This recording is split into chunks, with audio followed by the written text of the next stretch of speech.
All right, are you ready? Yeah. So can I start? Yes. So Okay. let's design in Google Drive or yeah. So if you're familiar with Google Drive, is this platform where you can basically have the virtual disk drive in the cloud, and you can basically have your documents anywhere that you want. Yes. So starting with the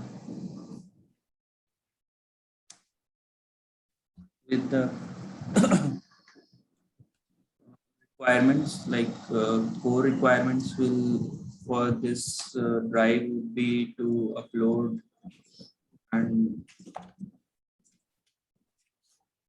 Yeah, let's say that upload is important. You should upload and download. download the files, Yeah. and so user should get the notifications whenever a file is changed. So Yeah, let's assume that we could actually have notifications.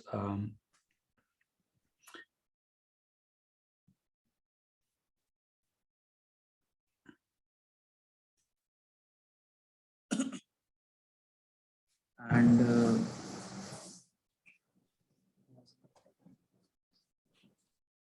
so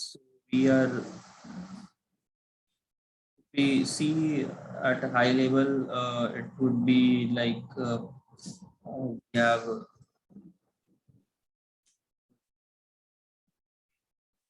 we can say share the file also, like Mhm. file should be modifiable by more than one person, like single file. Yeah, let's say that it could be modified by multiple persons if you share the file, right? Yeah.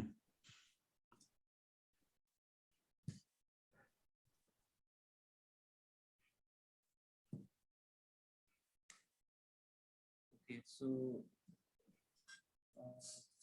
and we can start with the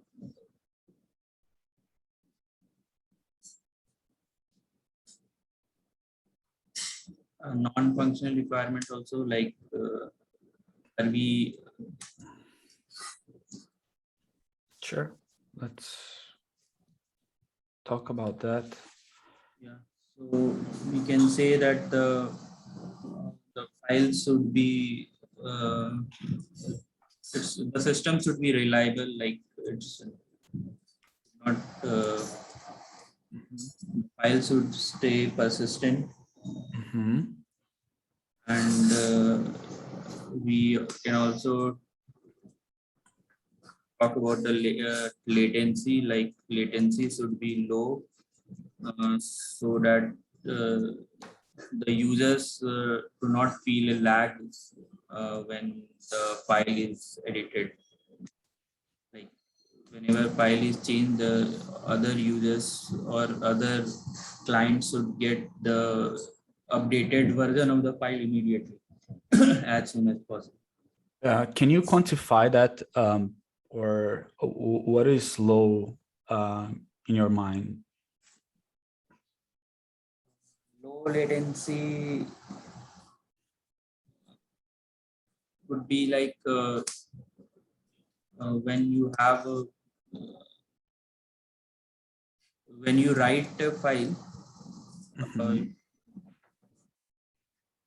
the read operations uh, like read should be very um, quick, like we can get the updated file immediately. Like it should be consistent. We should not get the old revisions of the file when we read it. We should always get the latest information. Right. All right. Let's move on then. Yep. And also, since we have multiple clients, so the sync should be very fast. So that also comes latency. Like we can access the files from different clients, so sync should be fast so that each client have a latest copy. Since you mentioned the sync and it's not in functional requirements, can you talk a little bit about what that sync means? Sync means if we are accessing the files from different clients. So one clients write into the file, and if another client trying to access it, so it should get the latest version of the file.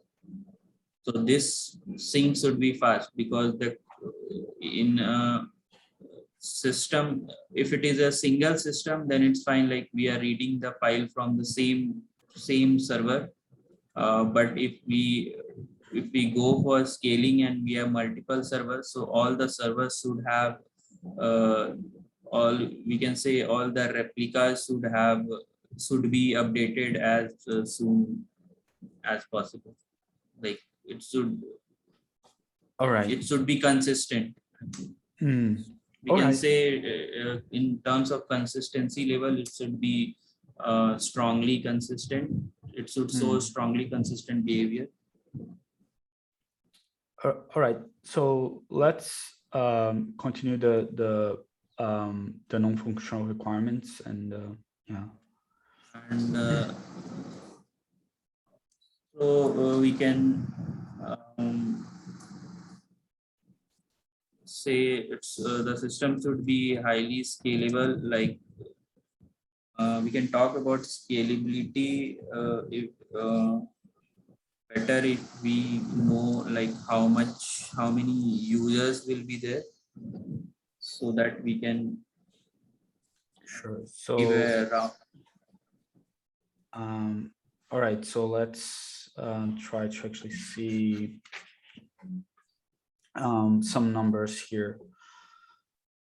You can assume that you will have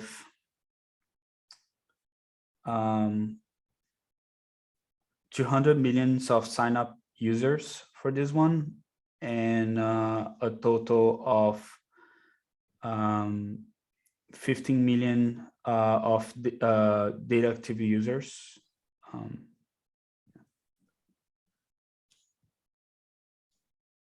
Okay, and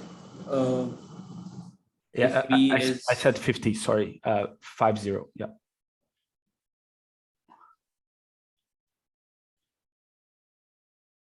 Okay, and we can we assume like each user uploads one or two files per day, like 2 files per day? Yes, let's assume that the users upload 2 files per day, and the average file size is 500 KB. Yeah. Okay. So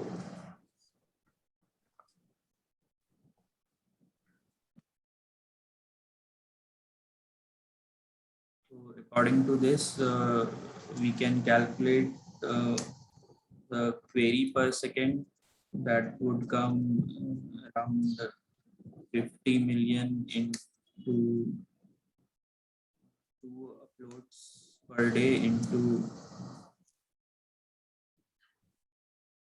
20.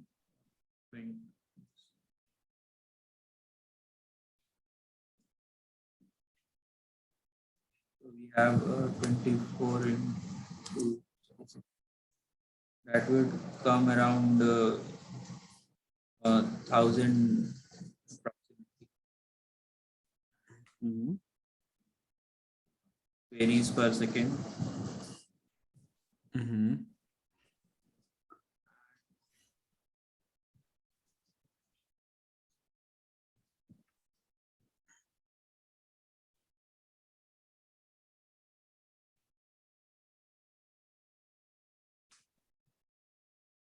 Okay.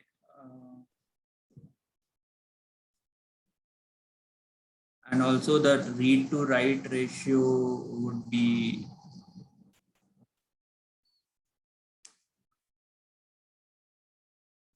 we can assume read to write ratio as 1:10. So Yeah, for this exercise, let's assume that it will be 1-to-1, like reading rate, right? Yeah. okay.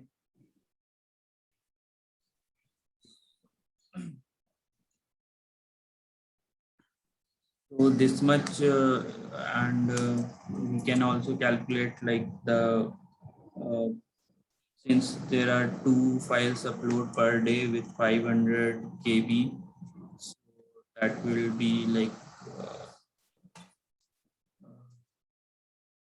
for 3 million users. So we have around 50 TB of data per day to be stored. Um,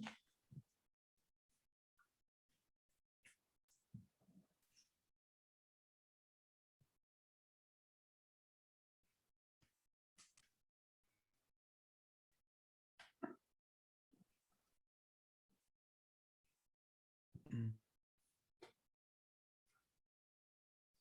This much is the space we require.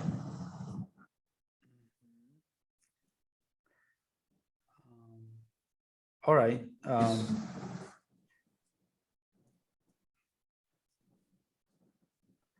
How I think that one of the key things on this exercise is that we maintain some durability, right? In that sense, how much it would store if we say that we need to actually at least guarantee some replication of the data to guarantee durability? Okay. So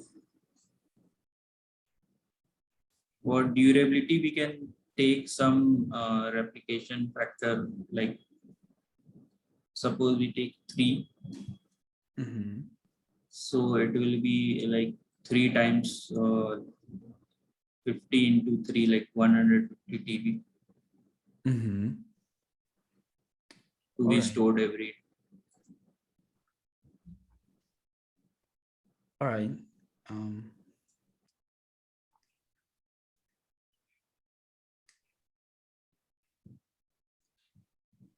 Okay, so can we move on to the APIs? um, yeah, let's move on to the APIs.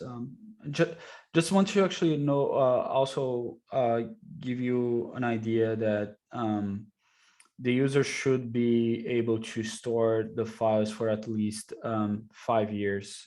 So just want to actually include that in the Okay, so if we calculation. calculate for 5 years, how much data is required?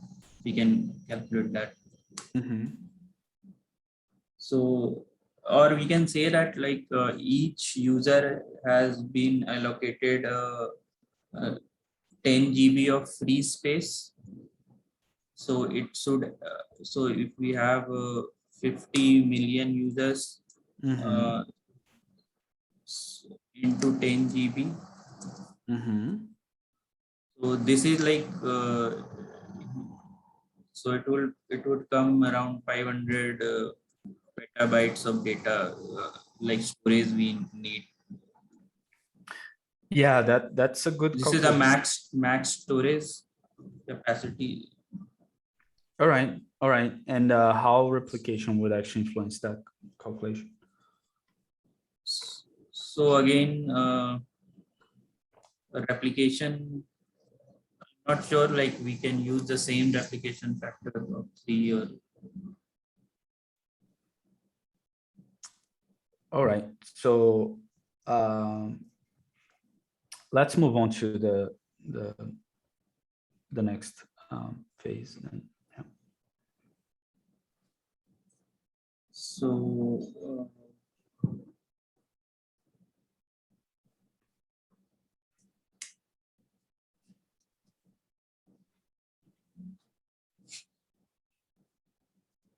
so we can have different clients.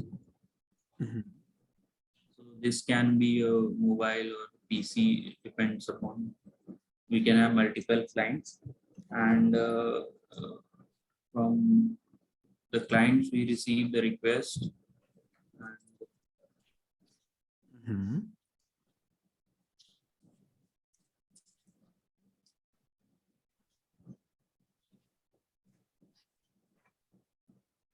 so it should be so first we can have some API servers here, Mhm.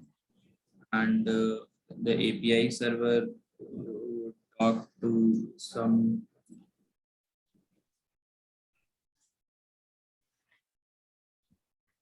file storage system, Right.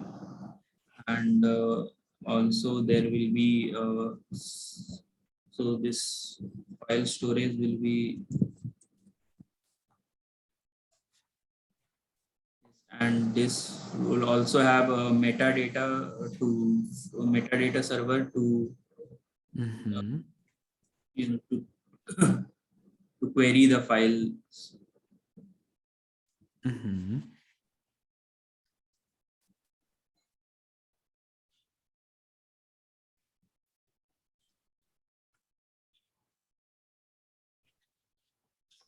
And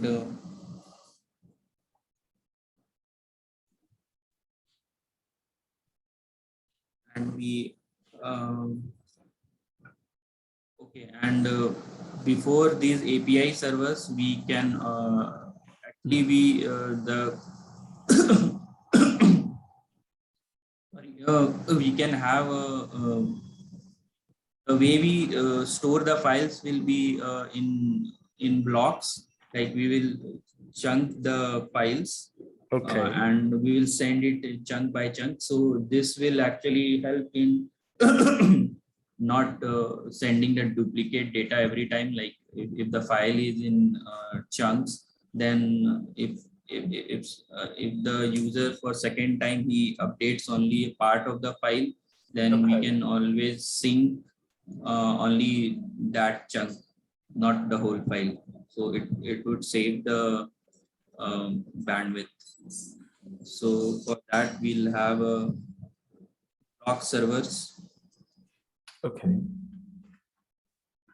and also there will be something, some logic at the client side Mhm. to only read those chunks. Like the client will have the logic to send only those chunks which are updated.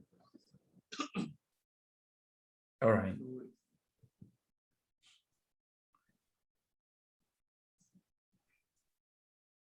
So the block server will actually send to the talk to the storage. It will store it directly, Mhm. and uh,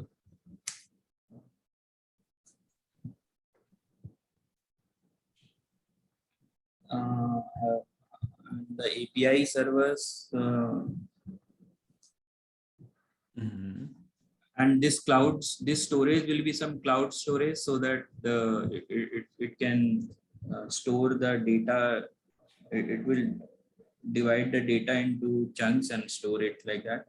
And So for if that is what the file storage is doing, what the block server is doing then?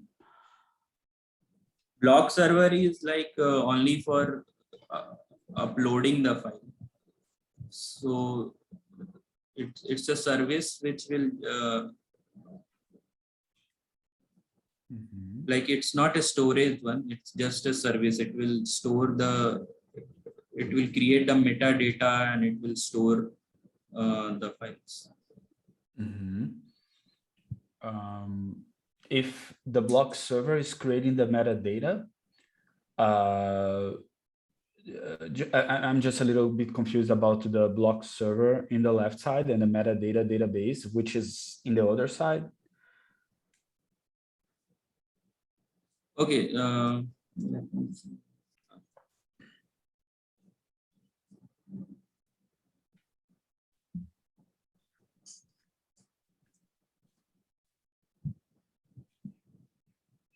Okay. Block server will just upload the file blocks to the cloud storage. It's not related to metadata. Metadata base will store like the information, like how many like the file related info and the blocks and the versions of the files. And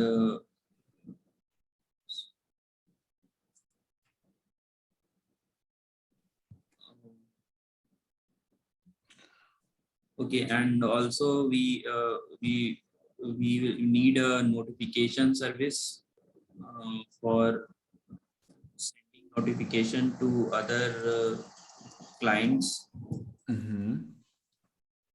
in case we are files are updated. All right. This will also talk to the API server, and the notification server could do a long polling with the clients. So if this user updates the file, it will know through the API server, and from the API server, this notification service will be triggered, and this would send the latest information about the file to the other clients. It will work on a public subscribed system. So so in that case, you have a pub sub and long polling, or just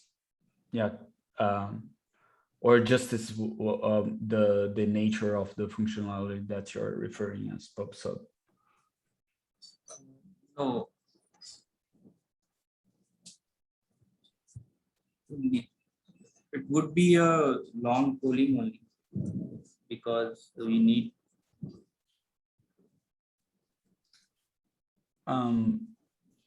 all right, like let's not focus a lot in the notification. I think that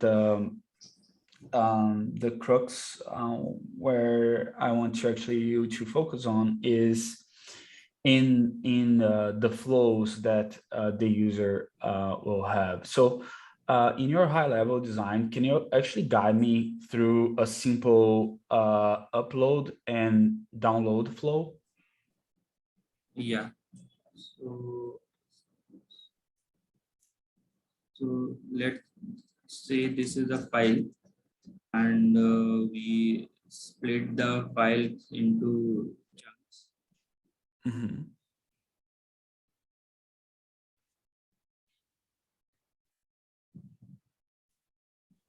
So suppose now we have 3 blocks of the file.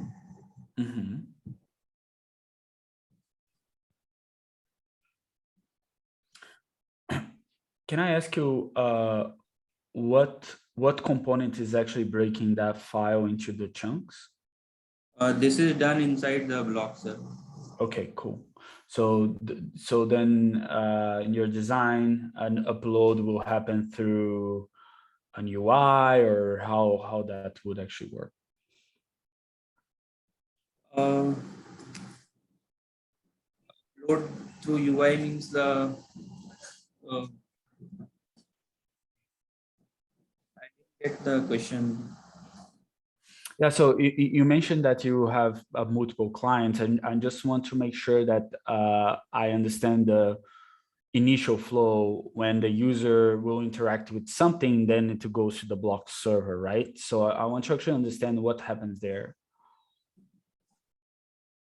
Okay, the client will when he tries to upload the file, the request will directly go to the block server, and for the reads, it will come to the API itself.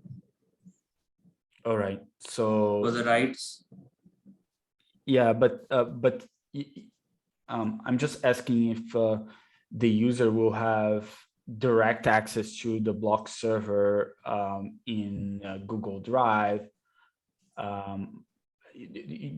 Don't you need a web page or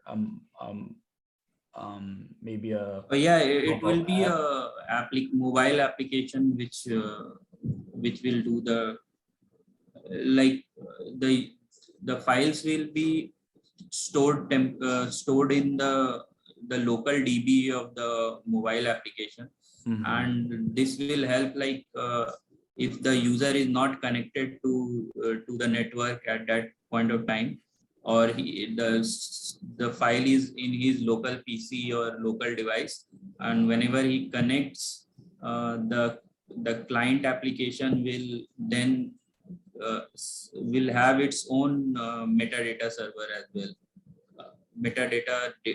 DB or service as well at the client side in the client application, and it will come to know that the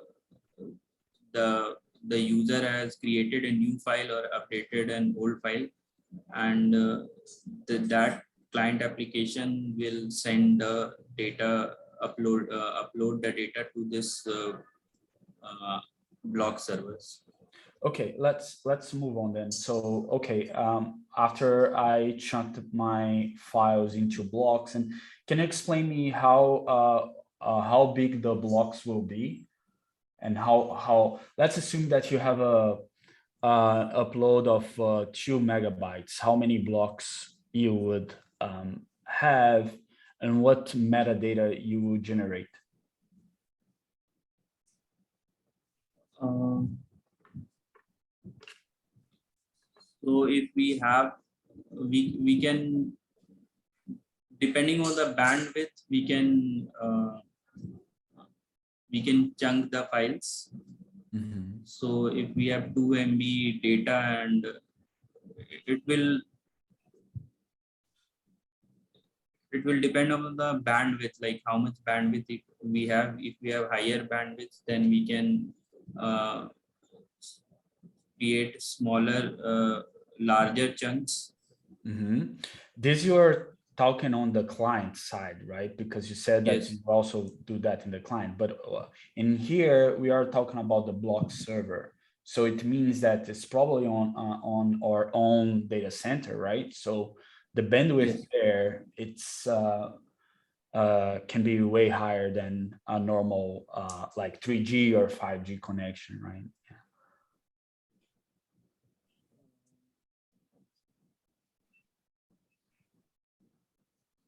But no worries. Let's Mhm. talk about the metadata that will be generated. Let's say that you have 3 MB, and maybe you chunked it into 3 blocks of one MB. Can you do some examples about what will be stored in the metadata? Yeah, so in metadata, we'll have the user information first, Mhm. and also the user ID, like, and the created at like the timestamp at which the file was created, Mhm. and then the block IDs, Mhm. and so this will be in a separate table. Like we'll have a block table. So Mhm. the block table will contain the block IDs and the file version. Mhm. That's nice that you mentioned the file version. I wanted to actually know what that represents, but let's move on. Yeah, so file version will have the file ID and the device ID from which the data is coming, and like the version number. All right, cool. Let's continue. Yeah. Okay, so after this, we can have some compression techniques we can apply on these blocks Mhm. to compress. Like we can do a gzip or some other compression algorithm we can apply. Mhm. And also for security we can encrypt the file, and so these things will be done in here: Mhm. compression, All right.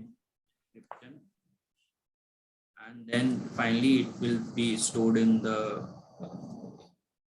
cloud storage.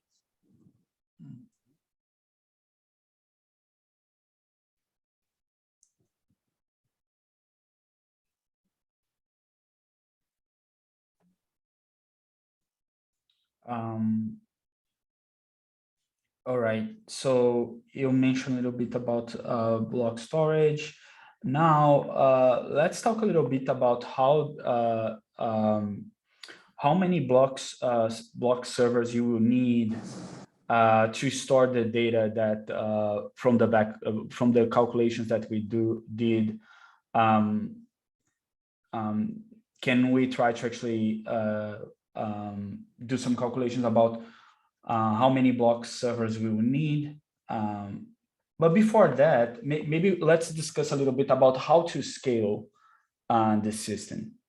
Where you feel uh, um, like if we actually ship this to production now, where you feel we will need to actually do something for being able to scale. So for scaling, we need multiple block server and API server, so we can scale these because we have only uh, we can scale the API servers, and before that we need a load balancer also, Okay. which could balance the traffic among these API servers. All right. So there will be a load balancer over here.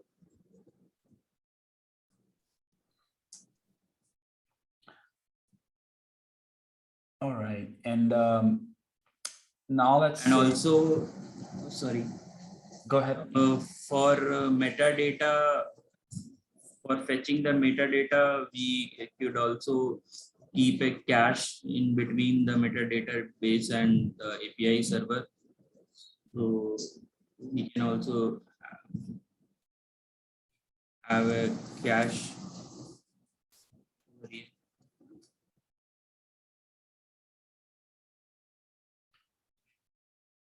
All right. Yeah, so since we've went through an upload flow, let's now talk a little bit about the download flow. And especially now that you mentioned that we will have multiple API servers, multiple block servers, right? And maybe a cache involved. Can you actually expand now the download flow and explain how this would actually move through your design? Yeah, so talking about the download flow, we will have So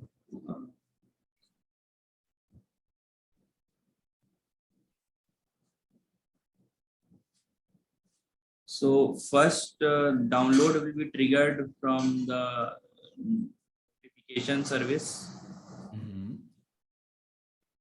Like whenever the notification service comes to know that a file is changed, it, it should notify the all its clients, and once the client receives the notification service, it will then send the request to get the send the request to the API server. In this case, we'll have the client over here and then the API server. And the API server will then fetch the metadata of the block of the file which has been changed. So this will talk to the metadata server and metadata DB, and it will return like for this file which blocks are modified. So it will get the block IDs for those files, and then the second request from the client will go to the block server to fetch or download those blocks.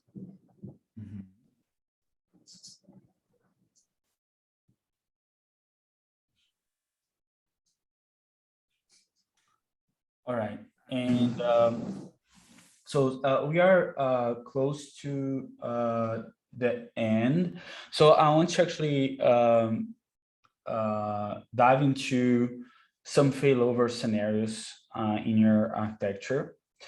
So the first one that I want to actually you to dive into is what if the file gets uploaded to the servers, but there's this file is corrupt. How you can actually deal with that? Okay.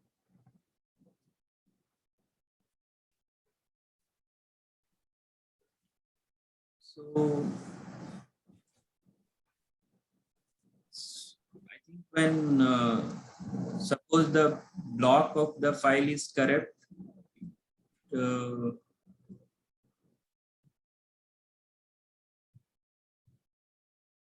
yeah, so we received the file, but it's not even it's corrupted, right? So okay, so actually we can there will be some like from the metadata server we will know that because we are getting the metadata of that file before uploading, so we will know like what is the size of the file and like different other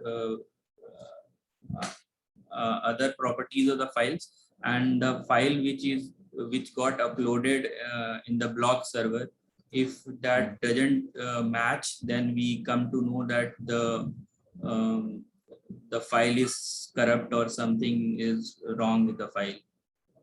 So all right, so now let's talk a little bit about the notification, right? So imagine that all the servers will receive, all the other clients will receive the notification at the same time, and now all of them at the same time are downloaded this file. Would it be a problem? How you could actually avoid you being swamped with a lot of download requests at the same time? So that is handled when we handle the block server. Like suppose the notification is sent to multiple users and all are trying to, then we can scale up this block server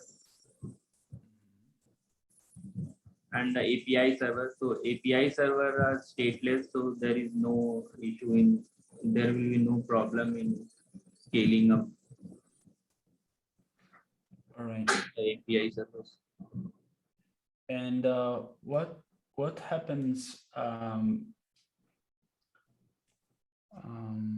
me see.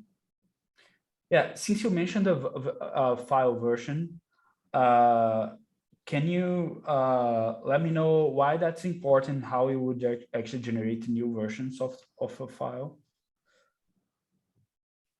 Okay, so file versions will be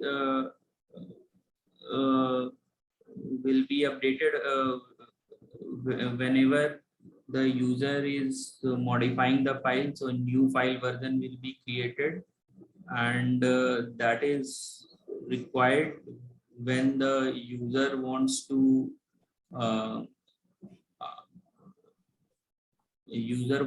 get the older version. Like if he wants to roll back to the older version, then he can get that from the server. And also to check whether the like for the replication, if we are using some database, so to check whether all the replicas are having the updated version, we can use that file version. Like there will be some quorum in the database, so that all the replicas will check whether they have the latest version or. All right. So I think that we are close to the end. Is there anything that you want to actually mention that you forgot, or that is might be important?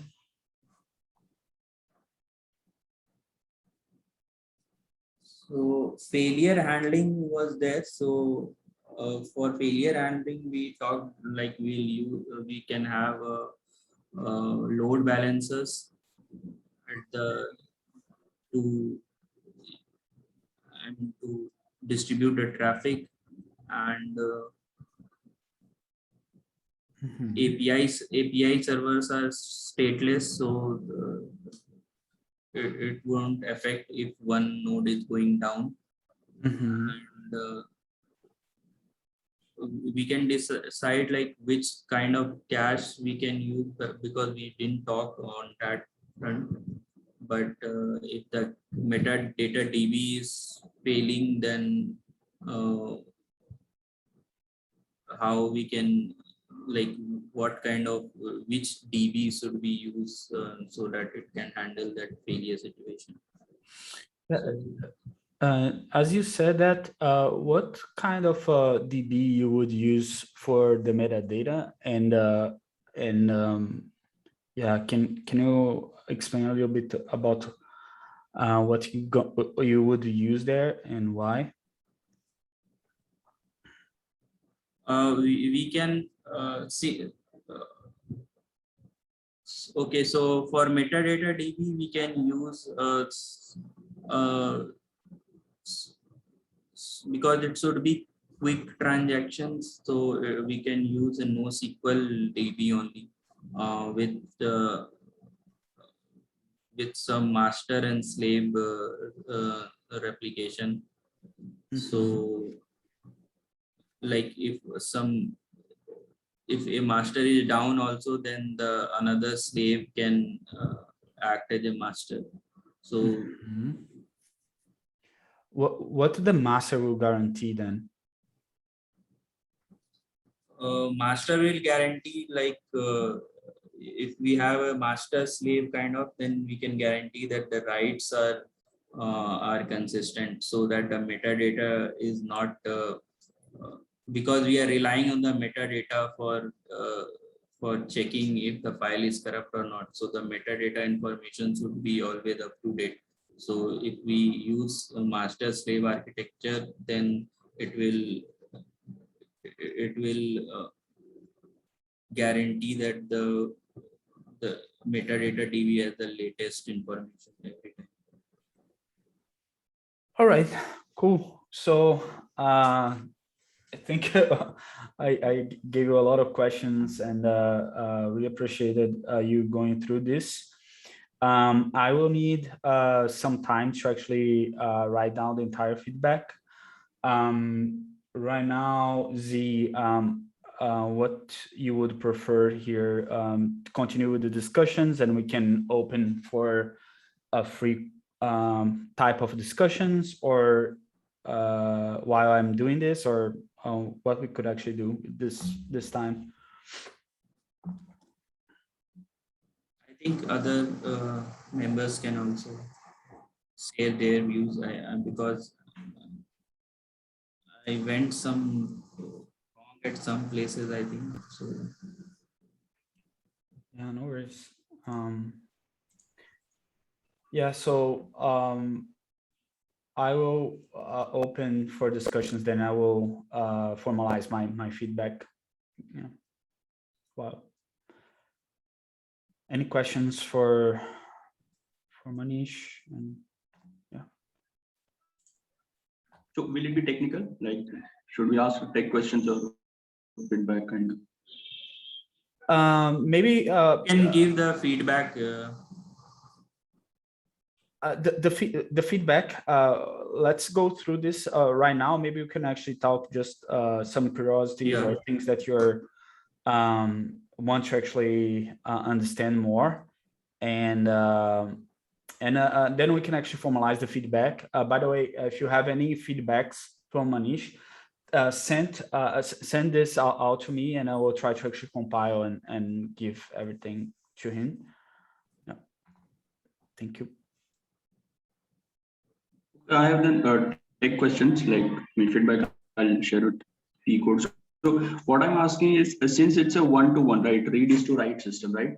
So should you use one master and single follower, or like, because if something is read heavy, you use single master and multiple followers, right? Just to distribute the traffic across the followers. So what kind of architecture will it be? Single master, single follower, or like or multi-master would you be using? Which I don't think makes sense, right? Multi-master here. Yeah, because for the metadata, at least we need the ACID guarantees. So for that, we need highly consistent. The requirement will be highly consistent. So, and why highly consistent? It can be even eventual consistency is fine here, no? No, because if you are modifying the file, like if it is normal file share and update, then it's fine. But if the requirement is like you can share, edit the file simultaneously, like multiple user can edit the file, then in that case it should have like we should have the latest information. Okay. So, and secondly, will you have race around condition here, because concurrent users will be trying to modify the file at the same offset, right? Let's say. So how will you deal with the race around condition? Like, I mean, will this service will first write all the contents of user one, whatever he has modified, and then followed by user two. So do we use any kind of locks and all here? It will be, yeah, we will use locks, but we will not we will use locks on a very small chunk of data. Like suppose we will use locks on the keystroke. If it is like if the file is opened by multiple users at a time and they are trying to write on it, then we can reduce the atomicity to the keystroke level. And if only one user is trying to write the file, then in that case we can relax the atomicity. Basically, adding the locks would increase the latency, right? I mean, parallelization would be stopped. Yes. Okay. Yeah. And in case you're good, And secondly, in case of notification, it should be push model, right, from the server app server side, because he knows when the file got modified, right? So it's better from his side to convey to the notification server that these changes has been made. You can forward it to the rest of the clients. So but you're talking about long polling, so I didn't get how.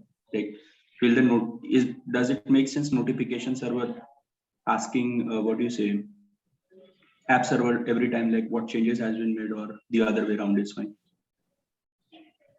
Well, I opted for long polling because in the case like if there are multiple notification, like there are multiple users attached to that file, then it will be a overload on the notification service. But I was thinking that. Go ahead. No, I was just, I had that idea, like if there are a lot of users and if you are constantly changing the file, then the notification will always like it will be busy every time notification service. It will be load on notification service. So I thought that let the users itself poll for any file, because it will poll only for that particular file that you, if he wants it at that point of time. Like when you open the application, only then it will start polling, right? Yeah, but app server knows that, right? Like these changes have been made. So I thought that it would be much better from app side to tell notification service, say this changes has been made. I mean, app server would be pushing notification to the pushing whatever. I mean, to the what do you say, notification service, and then notify service will notify everybody, all the clients associated with that file. But yeah, maybe that trade-off what you said, right? Since you have multiple users, multiple clients, right? So to reduce the traffic to reduce the load on the notification service, you're using long code, isn't it? Yes. Actually, I saw in the design of Dropbox, they were using this long polling. Yeah. Because of the same. So do we have any aggregator service also, like after chunking? Do we need to, will there be indexer also, like what we have in Dropbox design? I think, right, we chunk the file and then we index them, that this chunk belongs to this index. Like, yeah, if you have to modify. We need that indexer also. So that will be to, okay, yeah, got it then. I mean, you have a map, right? Corresponding to that index Yes. will maintain it. So, and how will that chunk be replicated? I mean, that whatever change you made to that particular chunk, how will it be reflected in the S3? Because your actual file will be on S3 blob storage, right? Yes. So will you take the URL of that storage metadata, or like how? Yeah, I'm not thought on that. Okay. Yeah, and then thanks, Manish. I think I got whatever queries I had. Got satisfied. Yeah. I have one question. Is it okay if can I ask now? Yeah, please go. So how would this architecture scale to, like, let's say it's geographically distributed users? So more specifically, you said the metadata DB, for example, has a master slave architecture. So if you have geographically distributed users, how would that look like? Or in general, how would this design have to be changed to accommodate that use case?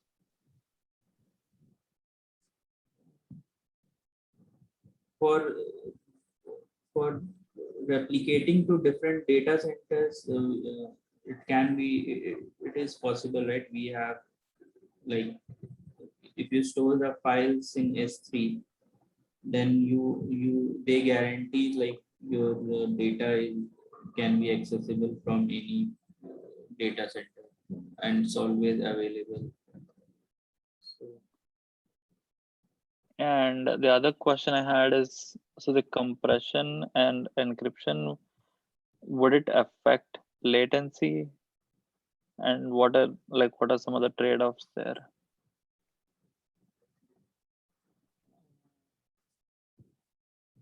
compression was mainly for to reducing the storage size. So, and also Right. to reduce the what we do is like compress the file to to base 64 zip or something, so that the network bandwidth is also less. So it should not affect the latency. Like, Um, so, all right, everyone, I think that I have some feedback here. I didn't receive any feedbacks offline, but if you have, please send to Manish. This is one of the biggest give back, right? So we want to actually give back to him. yes, He expend this time going through all of this with a lot of questions, a lot of people watching. So please, this is how we can grow together. Send him your feedbacks if you can, please. All right, so let's start with the functional requirements then. Can you, yeah. Okay, so yeah, so one of the feedbacks that I have, and this might be following to everything that you did, is really like try to actually organize where you're writing the functional requirements, non-functional requirements. This is something that might be good for the entire organization of your system design. Otherwise, like, you can actually make it your interview a little bit lost. I would this might be picky, but honestly, I think it would make total difference if you actually have this in a more organized way, like save the left space, for example, for the functional and non-functional, and push the subtitles there, so we can actually see your line of thought and in an organized way. This is one of the suggestions for you that I have. And then overall, like you went on the main ones.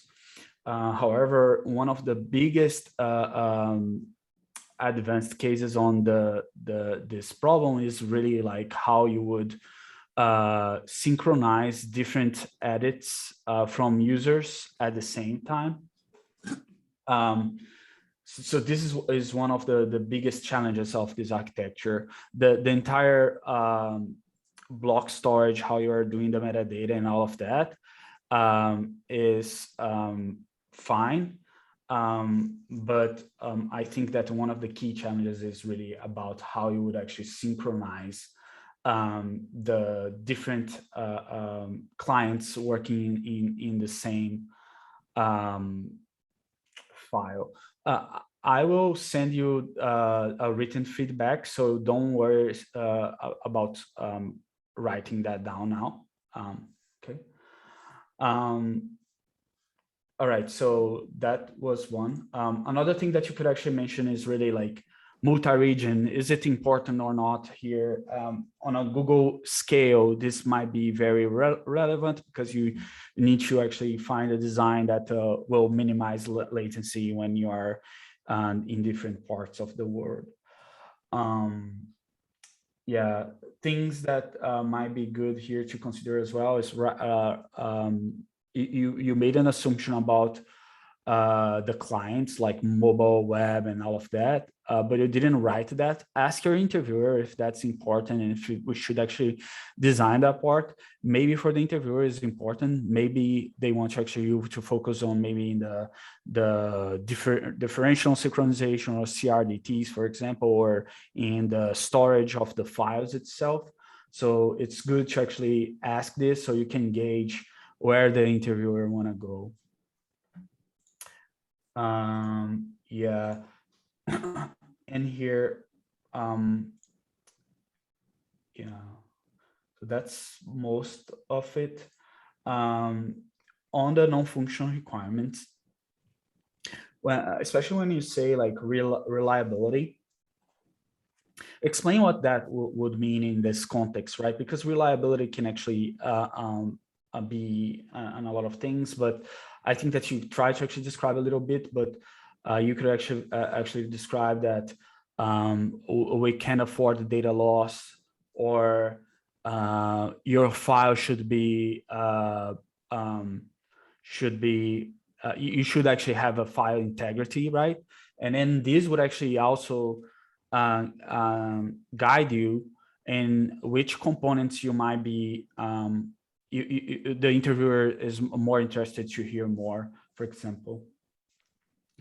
In here, maybe you could actually mention durability. As I said, like this is a file storage, and then durability here probably is very important. So then you can actually maybe mention, so to guarantee a good durability, maybe you can actually have a replication factor of 3. And then in a back of envelope calculations, you need to remember that, so you can actually use that number as well.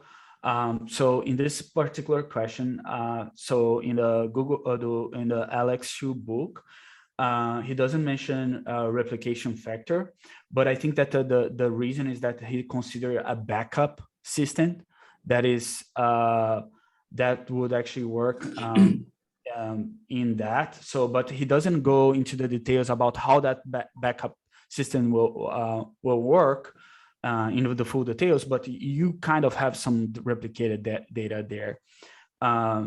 Maybe not all the entire data, but maybe the blocks that are different, for example, is a good way that you can have a backup strategy. For example, if you have your chunks and then just 2 or 1 chunk is being added, so you don't need to back up maybe all the other chunks before, something like how Git works, right? So you just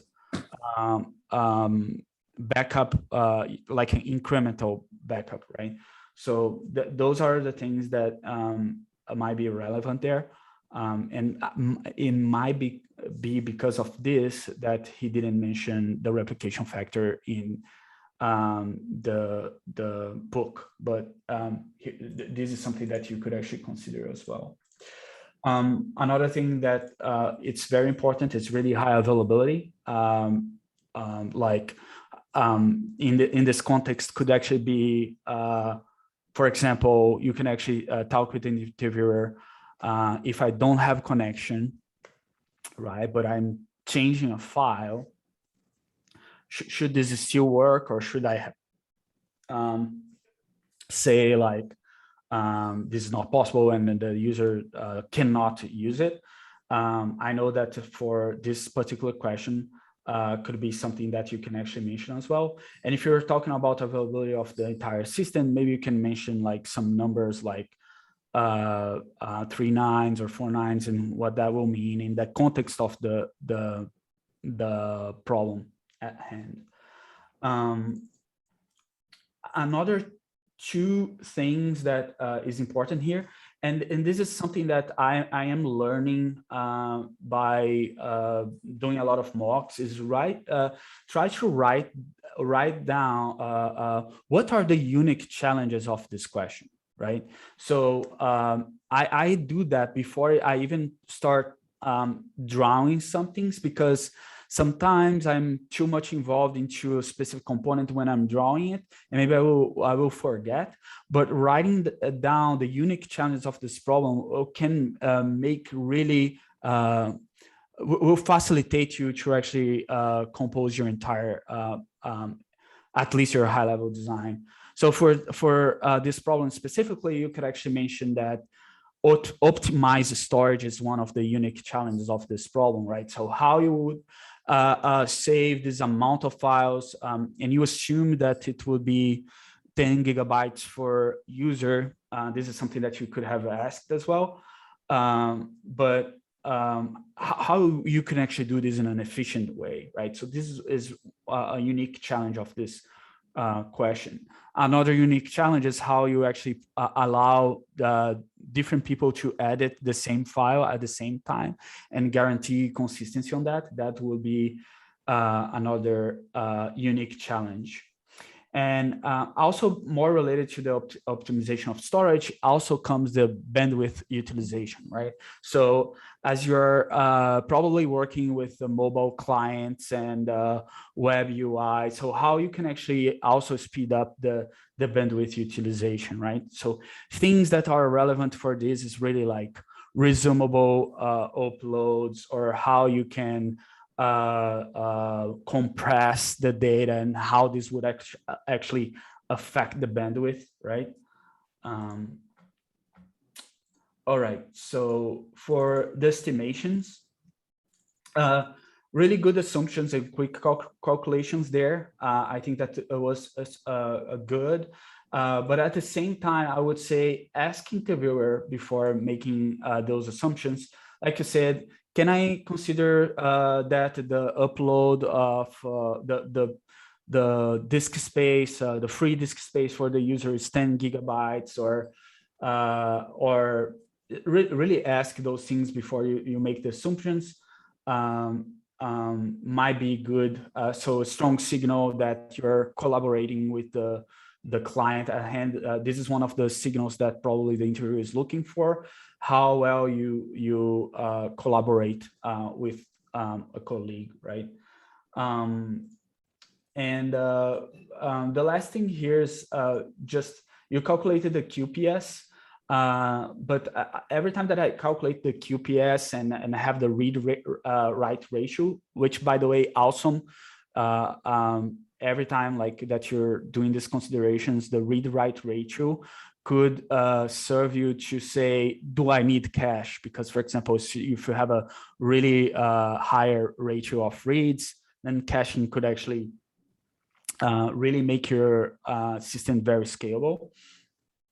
But like one of the important things is to mention the peak QPS. And so basically that means that although I have this QPS, if we could actually guarantee a uniform distribution of the requests in the entire day, that's not how the reality works on distributed systems. There will be times in the day where you will have more QPS, and you could actually try to actually ask for interview about that, or maybe just if he or she don't give you the number, you can maybe do some assumptions.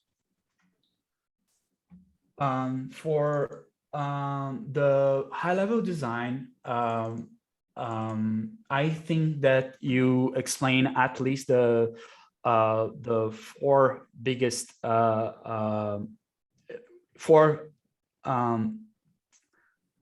critical components, right? The block server, file storage, notification server, and metadata DB. That's great.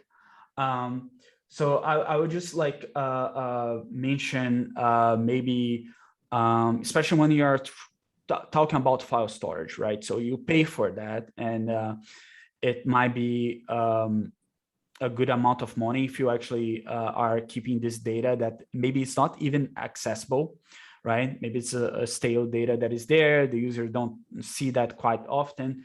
So maybe consider the cold storage when you actually are talking about file storage, because this is another tier and makes that unique challenge about being efficient on the storage. You are thinking about that unique challenge, right? Anything here that I might be forgetting?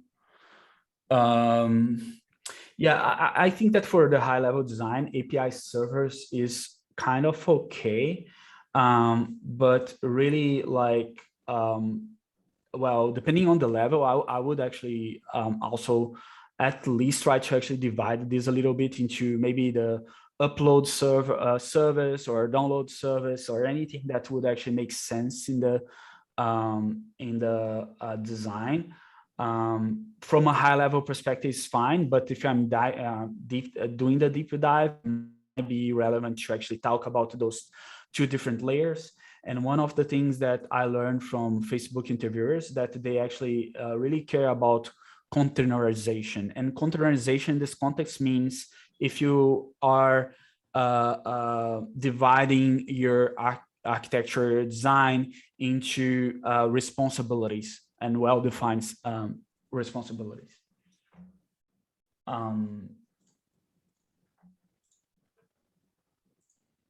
Yeah, I think that's most of it. So for the data model that you come up with, I missed some details there. So for example, since you didn't touch on the file integrity, one of the key things on the metadata is your checksum of a file. And that also goes into that question about the failure scenarios. The way that you could actually guarantee that your file is not corrupted is that you do checksums on that file. There is something that S3 does. I read in the S3 papers that they name it as Merkle trees, yes. So then you actually could actually generate this tree of checksums that would speed up your check for the integrity, right? And this might be one way that you can actually see that. And this can be, and this is another important bit here.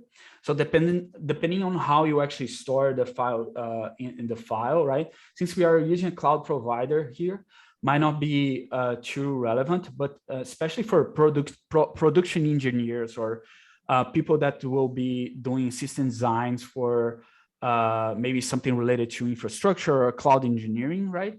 I think that this could be very relevant. Like, for example, how you're storing the data, what kind of technology is there, and maybe also data can be corrupted even at rest. And how you can actually find out that some of that data is corrupted. So that is where Merkle trees comes into play as well, because you need to do a scan of your data in a very efficient way to detect corruption, right? And here, like, one of the key missing points on the metadata DB for me was the checksum, so you can actually validate integrity. All right, so let's talk about the deep dive. I needed to actually guide you to the flows, but especially for more senior positions, it's expected that the user at least will be driving more the conversations. But anyways, like for the upload flow, the way that you explain, I think that was fine. Picky thing is really try to actually think about the mobile. So for example, how mobile can achieve resumable uploads, for example. So with that, I mean, let's say that I'm uploading 2 gigabytes of file, right? This is very big, and if I lose connection or something in the middle of the way, imagine if I need to actually upload the entire thing again. It will be a waste of bandwidth, right? So you could actually have mentioned you could break down the chunks in the mobile client, and then you would actually have this uploaded by the chunks. So in a given session of the upload, if there's something that happens that is wrong, you can detect which chunks were not being received by the server, and then you would actually just upload just the chunks that the server didn't get, right?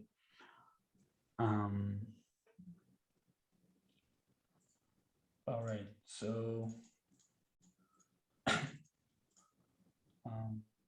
yeah, upload flow, but everything else, like you explain how this the chunk will be will behave. You could actually have this number in your mind, like how many chunks is required, like, and what the size of the chunks, right? In this, I don't have a amazing experience with that, but I try to actually see what will make sense in terms of bandwidth of my data center and the size of the original file to actually get a number. I think that in the Alexu book, they just mentioned 4 megabytes of chunk.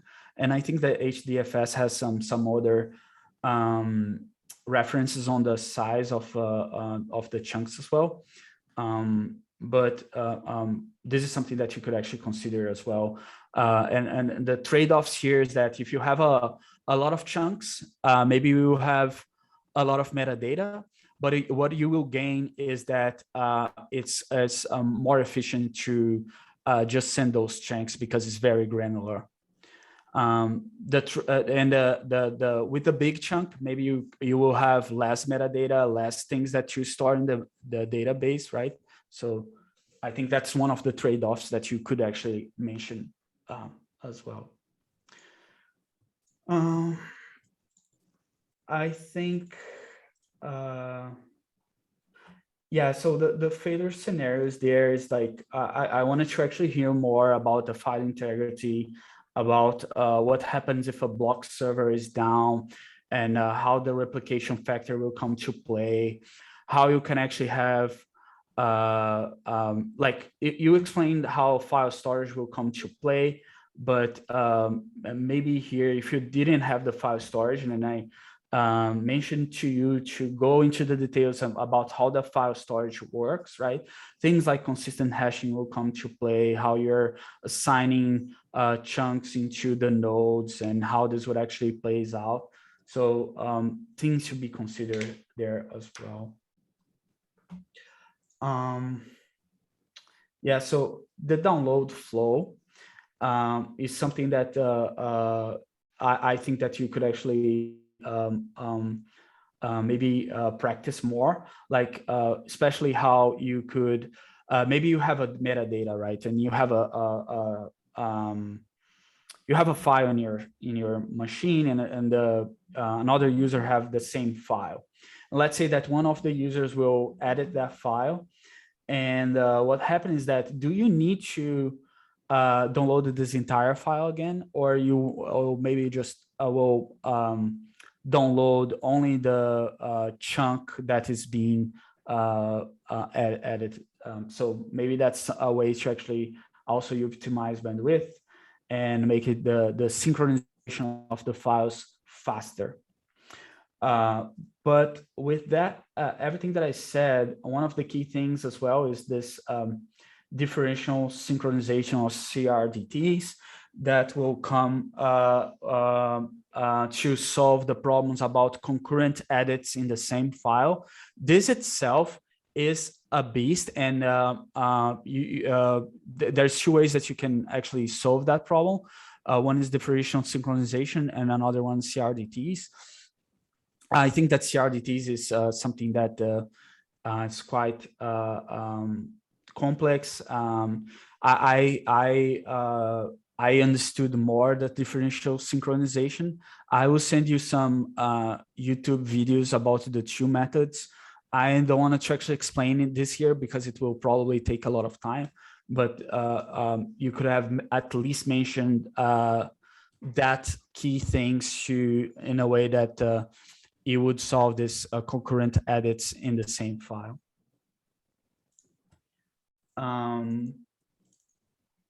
Yeah, I think that this is everything that I remember.